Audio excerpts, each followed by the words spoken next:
Madame, Messieurs, bonsoir et merci de suivre Comex Actu News. Devant plus de 40 000 personnes réunies au stade Kachala-Bonzola de Mbuji-Mayi au Kasaï oriental pour la messe jubilaire de Monseigneur Bernard Kassanda, le président Félix Antoine Tshisekedi Tshilombo estime que l'Église doit rester au milieu du village en prêchant l'amour, l'unité et l'égalité. Et c'est peut-être ici l'occasion pour moi de tirer la sonnette d'alarme par rapport à une certaine dérive constatée au sein de l'Église catholique.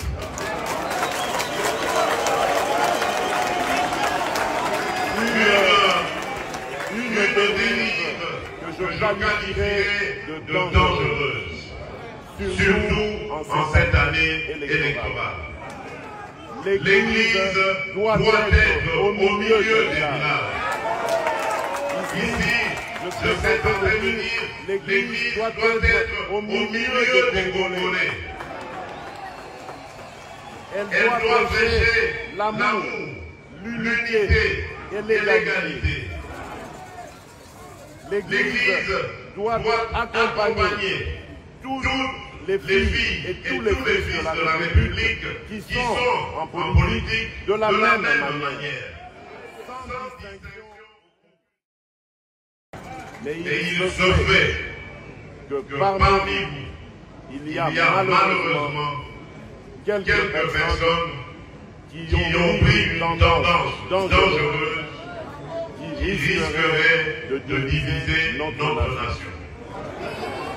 En tant que garant de l'unité de cette nation, je me sens obligé de dire que je n'accepterai jamais une telle idée.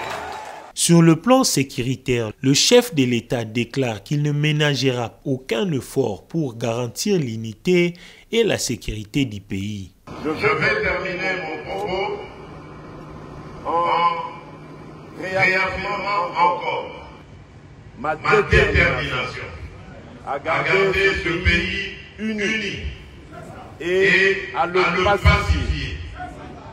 Je ne reculerai pas devant les menaces et les intimidations en tout genre.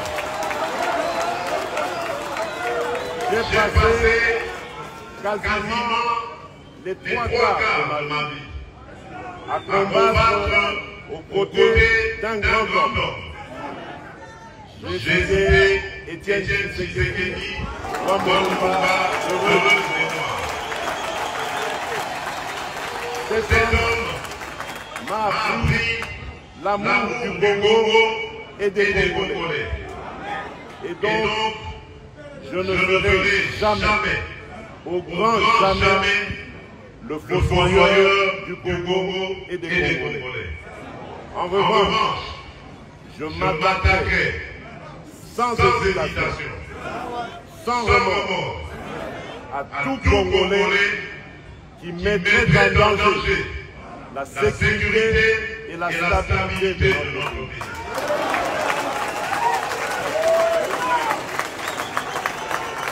Peu importe ce que l'on dira, violation des droits de l'homme, privation de liberté, je n'en démordrai pas. Parce que démocrate je suis, démocrate je resterai. Je n'ai aucune leçon à recevoir de qui que ce soit dans un domaine. Sur le plan social, Félix Tshisekedi rassure au peuple congolais qu'il remplira jusqu'au bout sa mission de travailler pour le bien-être des Congolais. J'ai la charge de protéger et de garantir le bien-être de tous les Congolais, de quelque bord politique qu'ils soient, religieux ou autres idéologiques. Et donc, je ne les laisserai sur aucun moyen pour remplir ma mission du mieux que ce soit. C'est l'histoire et Dieu qui me juge. Monseigneur Emmanuel Bernard, Encore une fois, je voudrais vous remercier d'être l'homme que vous êtes et de m'avoir associé à cette célébration mémorable et inoubliable. Je suis heureux d'y avoir participé et d'y avoir aussi apporté ma contribution. Je vous souhaite bonne chance, plein de succès pour tout ce qui vous reste encore à remplir comme tâche dans notre chère province et dans ce diocèse de Mbuji-Mayi. Que Dieu Tout-Puissant vous bénisse. Nzambi akutwa mpanda panda kabili ya milonga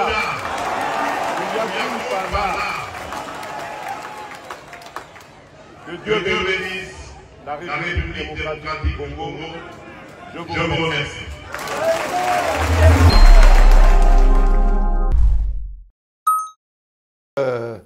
Le président de la République, sa réaction avec la population de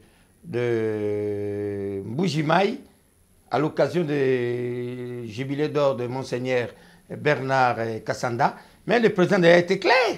Même nous disons non au comportement, pas de l'Église catholique, mais au comportement de l'archevêque de Kinshasa, au comportement du cardinal Ambongo, qui prouve qu'il n'est pas au milieu du village. Il a une tendance. Et moi, je félicite le président de la République vis-à-vis de sa position. On ne recule pas. Nous allons aux élections au 20 décembre. Et c'est clair. La majorité populaire soutient le président de la République vis-à-vis de la situation qui se passe au niveau de l'Église catholique. On n'est pas contre l'Église catholique, on est calotin, on est catholique, papa catholique, maman catholique, nous tous on est catholiques. Mais la position du cardinal Ambongo ne nous permet plus d'être avec lui. Non, il n'y aura pas un problème. L'Église ne peut pas être en division à cause d'un individu Ambongo. L'Église reste unie, nous resterons toujours catholiques. Mais la personne d'Ambongo, c'est ce qu'il est en train de faire, qu'il continue à faire ce qu'il est en train de faire. Si c'est en division avec les évêques, c'est leur problème. Mais nous, au moins, politiques, nous n'allons pas reculer. Nous soutenons le président de la République pour que le 20 décembre, nous partons aux élections. J'invite tous les Kinois, tous les Congolais d'aller déposer leur liste. Tout celui qui est candidat qui dépose dans leur regroupement, dans leur parti politique, pour que le 20 décembre, on aille aux élections présidentielles et législatives. Et je rassure, et je confirme la victoire du président Félix Antoine Tshisekedi Tshilombo comme président de la République pour un deuxième mandat. Le président Félix Antoine Tshisekedi Tshilombo, en tant que catholique, son père est catholique, sa mère est catholique, ne peut pas aller en guerre contre l'Église catholique. Même on voit qui vous parle. Nous ne pouvons pas aller en guerre avec l'Église catholique, ni avec l'archevêque Ambongo. Mais nous disons que nous demandons que l'Église soit au milieu du village. Mais le comportement de l'archevêque de Kinshasa montre une tendance qui n'est pas au milieu. Ça nous disons non. C'est ça notre démarche? Non, nous on n'a pas dit ça. Non, c'est normal, c'est clair. Dans le temps, on condamnait cette histoire. Aujourd'hui, nous sommes au pouvoir. Si l'Église reste au milieu, où est notre problème? Où est notre problème? À l'époque, quand Kabila était au pouvoir, ce n'était pas de cette façon. Quand Kabila était au pouvoir, ce n'était pas de cette façon. Ça, c'est exagéré. Non, nous tous, on n'a pas soutenu de médiocre. C'est un terme qu'on utilise même dans le bulletin. Tu connais, non? Médiocre. Tous ces termes qu'on utilise dans le bulletin, tout ça, tu connais, non? Je n'ai pas à t'apprendre ça. C'est pas une injure. Médiocre, ce n'est pas une injure. Alors ça, c'était Mosengo qui avait dit ça à l'époque, mais c'est notre tour. Mais Mosengo, à l'époque, il était au milieu du village. Malgré, il attaquait les pouvoirs, il attaquait aussi les gens qui ne sont pas en ordre avec la République. Maintenant, aujourd'hui, les premiers clercs, on sent que l'Ambongo n'est pas avec nous. Nous ne voulons pas qu'il soit avec nous. Nous demandons à Mbongo d'être avec le peuple. Ne divisez pas l'Église. C'est qu'on peut dire. Je pense que le président de la République a le soutien de la majorité populaire. Et nous ne céderons jamais.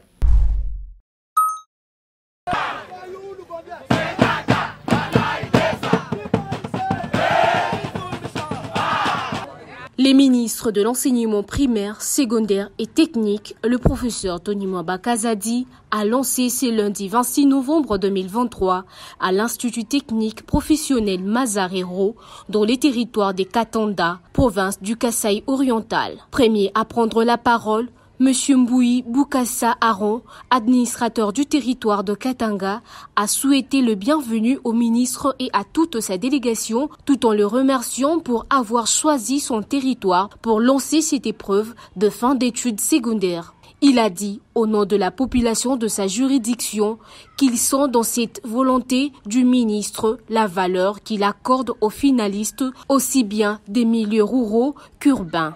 Avant de lancer officiellement la 57e édition, le ministre de l'enseignement primaire, secondaire et technique, le professeur Tony Mwamba Kazadi, a rendu des vibrants hommages au chef de l'État, Félix-Antoine Tshisekedi Tshilombo, pour avoir concrétisé sa volonté de mettre en application la gratuité de l'enseignement primaire public conformément à l'article 43 de la Constitution du 18 février 2006. Grâce à cette mise en application de cette gratuité, plusieurs avancées ont été réalisées au profit et de l'enseignement et des élèves que des parents. Et les parents ont pu épargner pour investir dans d'autres projets. C'est pour la toute première fois qu'une session ordinaire de l'examen d'État et du jury national du cycle court professionnel va être lancée en dehors de Kinshasa et chef-lieu des provinces. Notre présence sur cette terre du territoire de Katanda, dans la province du Kasaï oriental, est la preuve qu'à l'EPST, à l'exemple du premier citoyen de notre pays, nous tenons à valoriser les 145 territoires de la République et qu'aucun coin ne peut être laissé pour compte. À travers les territoires de Katanda, ce sont tous les territoires du pays qui sont honorés par cette cérémonie. Le lancement de cette session nous offre une fois de plus l'opportunité de réitérer nos remerciements et nos hommages les plus déférents au président de la République et chef de l'État, Félix-Antoine Tshisekedi Tshilombo, pour toutes ses actions en faveur de l'enseignement primaire, secondaire et technique en général, et en particulier pour les dons à la nation congolaise de la gratuité de l'enseignement primaire public. Cette gratuité, en sus d'ouvrir l'accès à l'école à 6 121 928 enfants, a soulagé des millions de foyers des charges qui pesaient sur leurs épaules depuis des lustres. Mesdames et messieurs, distingués invités, chers élèves, finalistes, la session ordinaire de l'examen d'État 2023 qui va débuter dans quelques instants attend la participation d'1 2806 candidats, dont 411 621 filles, représentant 41%, et 691 185 garçons.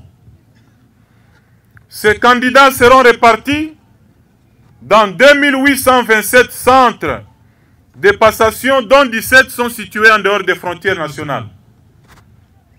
En même temps que la session ordinaire de l'examen d'État, vont se dérouler les épreuves de la session ordinaire du jury national du cycle court professionnel, auxquelles prendront part 5 447 candidats disséminés à travers 275 centres de passation, tous ouverts sur le territoire national. 1031 de ces candidats au jury national du cycle court professionnel sont des filles et 4416 des garçons. Ils représentent respectivement 19 et 81% de l'effectif total. Le numéro 1 de l'EPST qui a lancé officiellement l'examen d'État sur toute l'étendue du territoire national et hors frontières. La Commission électorale nationale indépendante a convoqué officiellement le dimanche 25 juin 2023 à la salle Abbé Apollinaire Malou au siège de la CENI, l'électorat pour les élections législatives nationales prévues au mois de décembre de l'année en cours. Prenant la parole à cette occasion, Denis Kadima, président de cette institution d'appui à la démocratie, a annoncé que 171 bureaux seront ouverts ce lundi 26 juin à travers les antennes de la CENI pour la réception et traitement des candidatures. Électoral rendu public le 26 novembre 2022, la Commission électorale nationale indépendante convoque ce dimanche 25 juin 2023 l'électorat pour l'élection des députés nationaux. Dès demain, lundi 26 juin 2023, les bureaux de réception et traitement des candidatures, BRTC, seront ouverts et opérationnels aux antennes de la CENI. Au total, 171 BRTC seront ouverts au public de 8h30 à 16h30, heure locale, pour recevoir les candidates et candidats indépendants, les partis ainsi que les regroupements politiques ou leurs mandataires désireux de participer à l'élection des députés nationaux. La CENI encourage les candidats indépendants, les partis et les regroupements politiques à assurer la promotion du genre en alignant au moins 50% de femmes sur leur liste de candidatures. D'autre part, les élections communales leur offrent l'occasion d'aligner un nombre signifiant de jeunes. Les adresses des différents bureaux de réception et traitement des candidatures ont été rendues publiques par la CENI.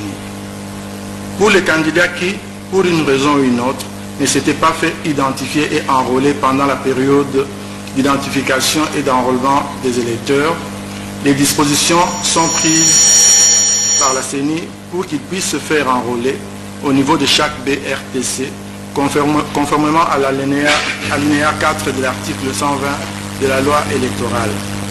De même, pour les candidats ayant perdu leur carte d'électeur ou ceux dont les cartes se seraient abîmées, un duplicateur de carte d'électeur leur sera délivré au BRTC. Je profite de cette occasion pour annoncer l'incessant démarrage de l'opération de délivrance des duplicata de cartes d'électeurs au niveau des antennes de la CENI. Pour les Congolais résidant à l'étranger qui désirent être candidats à l'élection des députés nationaux, ils doivent déposer leur dossier de candidature dans les circonscriptions électorales de leur choix en République démocratique du Congo. La CENI rappelle que la durée des opérations de réception et traitement des candidatures pour l'élection des députés nationaux est de 20 jours, allant du 25 juin au 15 juillet 2023. Elle invite les candidates et candidats indépendants, les partis et regroupements politiques au respect du chronogramme calendaire. Mesdames et messieurs, les élections sont un processus complexe qui exige la participation de toutes les parties prenantes. Toutes les élections organisées dans le monde produisent des gagnants et des perdants.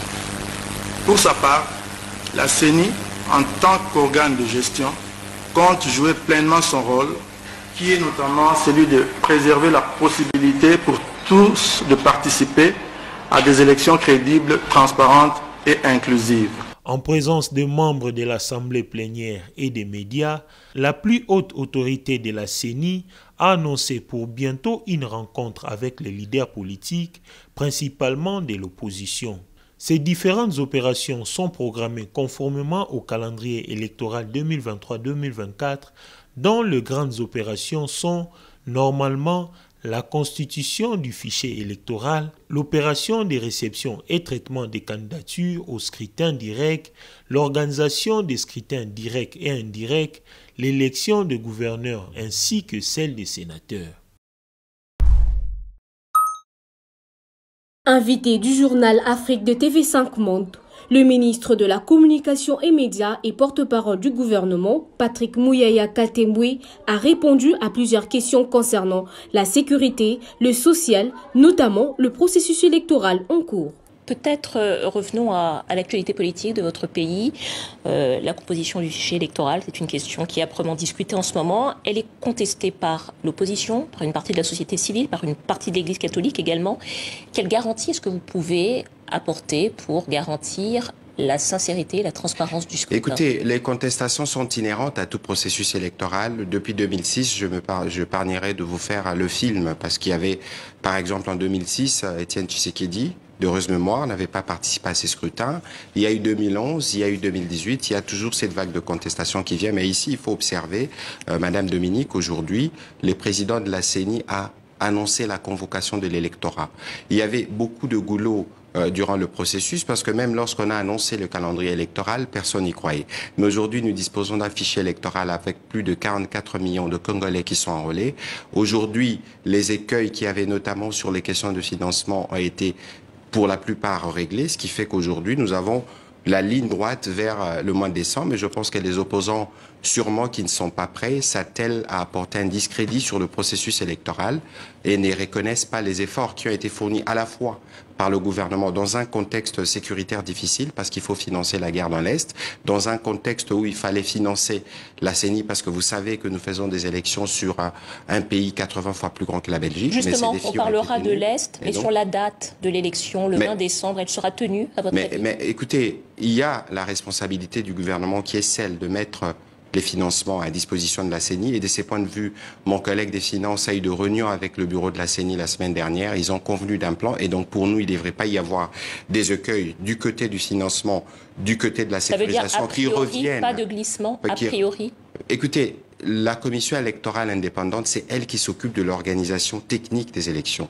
Nous, comme gouvernement, nous avons notre responsabilité. Et les autres parties prenantes, notamment les opposants et la société civile, devraient aussi s'inscrire dans ces processus qui ne peuvent pas être parfaits. Parce que même dans les pays occidentaux, vous le savez mieux que moi, il y a toujours des difficultés qui sont inhérentes à un processus qui est laborieux, surtout pour un pays comme le nôtre. C'est l'occasion d'inviter les uns les autres à mettre un peu de côté tous ces discours sur les discrédits du processus et à commencer à préparer leur discours à la rencontre de Congolais qui vont décider de qui va diriger le pays après. Justement, concernant les discours, le chef de l'État était en déplacement ce dimanche où il a dénoncé, je cite, une dérive dangereuse de l'Église catholique, ajoutant aussi, je cite, « Je m'attaquerai sans hésitation, sans remords à tout Congolais qui mettra en danger la sécurité et la stabilité de notre pays, peu importe ce qu'on en dira. » Violation des droits de l'homme, privation de liberté. Je voudrais qu'on regarde ensemble, Monsieur Mouyaya, les images de la marche de l'opposition dispersée à Kinshasa. C'était le 20 mai dernier. On va voir les images.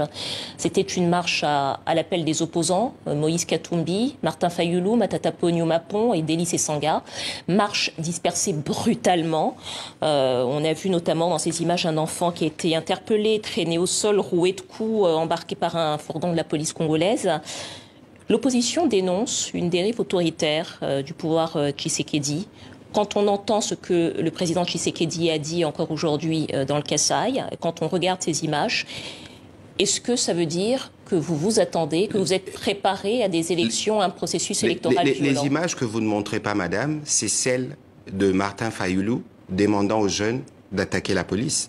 Les images que vous ne montrez pas, c'est 27 policiers qui ont été visités par le président de la République. Évidemment, nous avons dit non à la violence, parce que la violence n'a pas de place en démocratie. Et le président de la République lui-même est allé au chevet de ces garçons. Et les policiers qui ont été à la base de la bastonnade de ces garçons ont été interpellés. Mais c'est là, parce que vous avez parlé de l'Église catholique tout à l'heure, l'Église, elle est censée être au milieu du village. Il y a des policiers qui sont des fidèles catholiques, mais nous n'avons pas entendu des déclarations claires de la part de l'Église pour condamner la violence qui a été sur l'action du gouvernement congolais, sur l'action de la police congolaise. Non, j'en arrive, parce qu'il faut faire une démarcation entre la police lorsqu'elle agit, parce que c'est des forces de l'ordre. Malheureusement, nous avons vu ici en France comment les choses se passent généralement lorsqu'il y a des manifestations. La violence, nous l'avons condamnée d'où qu'elle vienne de la police ou qu'elle vienne de l'opposition, parce que nous pensons que la violence n'a pas de place en démocratie. Mais la stratégie de l'opposition, qui n'était en réalité, si vous regardez ces images, Kinshasa, c'est 15 millions d'habitants. S'il y avait véritablement une adhésion à l'action de l'opposition, on aurait eu de centaines de milliers de compatriotes. Une violence a été planifiée, et dans le cadre de cette violence, justement, parce que Les opposants veulent discréditer les processus, ils veulent arrêter le processus et ils utilisent toutes les subterfuges. Monsieur Mouyaya, un exemple concret, sans parler de l'opposition qui n'est pas sur le plateau ce soir, mais que je pose au porte-parole du gouvernement. Tous les candidats de l'opposition qui souhaitent se présenter, est-ce qu'ils pourront le faire? Je voudrais parler d'un opposant qui s'appelle Moïse Katumbi, dont le domicile a été perquisitionné, le sien, ainsi que celui de son collaborateur, et ses partisans dénoncent un harcèlement. Je voudrais pas aller dans l'individualisation. Nous avons commencé cette interview par une manifestation de l'opposition qui s'est tenue sans dégâts. Mais ici, il faut faire attention parce que vous savez que nous sommes sur plusieurs fronts, notamment le front sécuritaire à l'Est. Et vous savez aussi, nous aurons l'occasion d'en parler, c'est qui peut se tramer de ce côté-là. Et lorsque nous percevons dans l'attitude de certains opposants des comportements qui peuvent toucher à la sécurité du territoire, vous ne pouvez pas empêcher aux services de sécurité de faire leur travail. Et donc ici, il faut bien qu'on reste sur le terrain. Mais bien évidemment, vous avez suivi des chantres justement d'un certain camp politique dire que nous préparions la loi Tchani pour exclure un certain candidat. Vous avez vu que c'était eux dans le cadre qui parlent d'une dérive autoritaire. Il n'y a aucune dérive autoritaire lorsqu'il faut faire respecter l'autorité de l'État.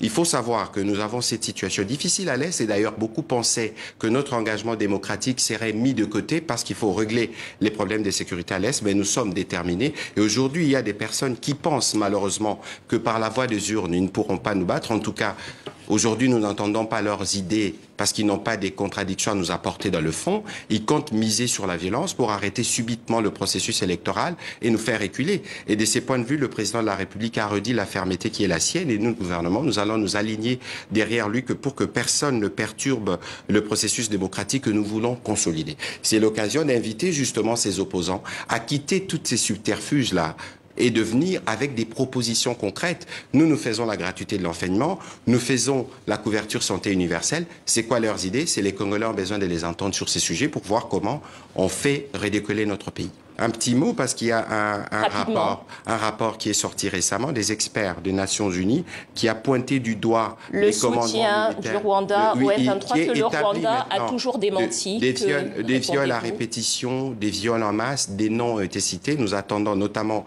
du président Macron, des États-Unis et des autres pays occidentaux qui avaient promis des sanctions parce qu'ici, madame, si nous voulons mettre fin à la récurrence du cycle de violence dans l'Est depuis une vingtaine d'années, il faut que la justice sévisse et nous pensons que le moment est arrivé pour que ceux qui perturbent le processus de paix en cours puissent être sanctionnés. Merci à vous, Patrick Mouyaya, porte-parole du gouvernement de la RDC. Merci à vous. C'est moi qui vous remercie.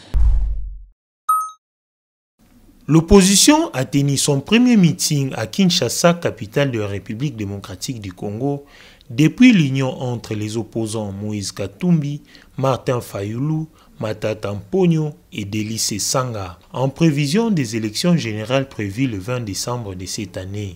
Quelques milliers de militants de l'opposition avec les effigies ou drapeaux de partis politiques se sont réunis à Sainte-Thérèse dans la commune d'Ndjili pour un meeting de l'opposition. Au cours de ces meetings, l'opposant Martin Fayulu a tenu à préciser l'opinion, le sens du retrait provisoire de son parti du processus électoral.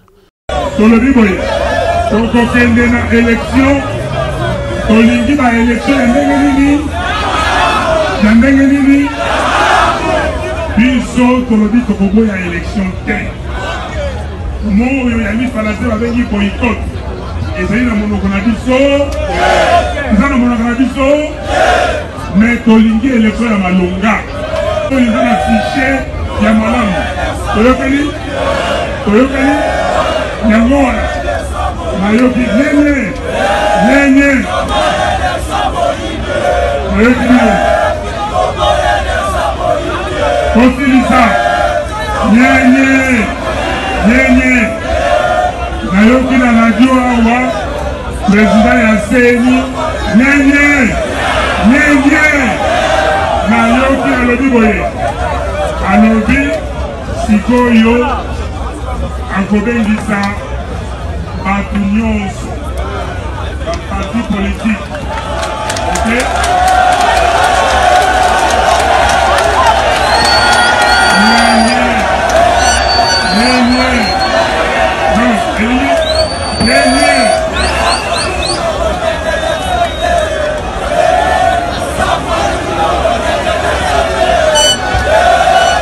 La République démocratique du Congo, par les billets de l'Office congolais des contrôles OCC, organise la 29e Assemblée générale de l'Organisation africaine des normalisations ARSO à Kinshasa du 3 au 7 juillet 2023. Les détails dans ces spots.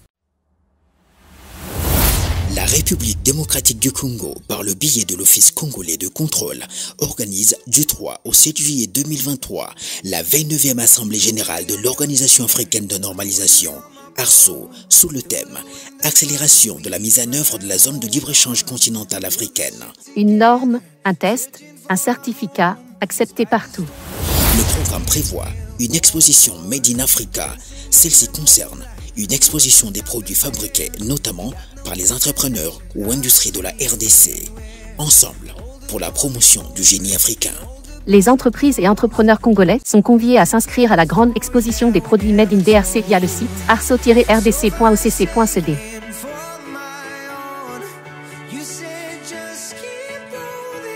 Les meilleurs produits fabriqués en RDC seront primés. Cordial bienvenue. Comex Actu Magazine vient de publier une édition spéciale sur la Société congolaise de transport et des ports SCPT, ex-ONATRA. Martin Lukusa, le Provident Manager, matérialise la vision du chef de l'État, Félix-Antoine Tshisekedi Tshilombo, plus que nécessité. C'est à découvrir dans ces spots. Comex Actu Magazine, déjà dans vos kiosques. Découvrez l'édition spéciale de la SCTP. Le réveil d'un géant, Martin Lukusa, le Provident Manager, matérialisé la vision du chef de l'État, plus qu'une nécessité. À découvrir, le port de Matadi Banana et Mwanda, clé de voûte de l'économie congolaise. Découvrez l'arrière-quai du port de Banana, en pleine réhabilitation, dans votre magazine Comex Actu. Haute actualité dans cette édition spéciale, c'est la participation de l'Office congolais de contrôle à la 7e réunion mixte DGDA, RDC et AGT. Angola, l'OCC s'active à préparer la 20e Assemblée générale de l'Organisation africaine de la normalisation, l'ARSO. Dorothée Kankongolo encadre les femmes et jeunes en détresse. Découvrez les prix de produits miniers et agricoles avec la Commission nationale des mercuriales du commerce extérieur sur les marchés internationaux. Comex Actu, lisez et faites lire votre magazine. Dans vos kiosques prochainement, une édition spéciale. Sur l'OEBK, vous découvrirez l'histoire, les réalités, les quotidiens du Pont Maréchal, ce bijou situé au Congo central, en République démocratique du Congo, dans votre magazine Comex Actu.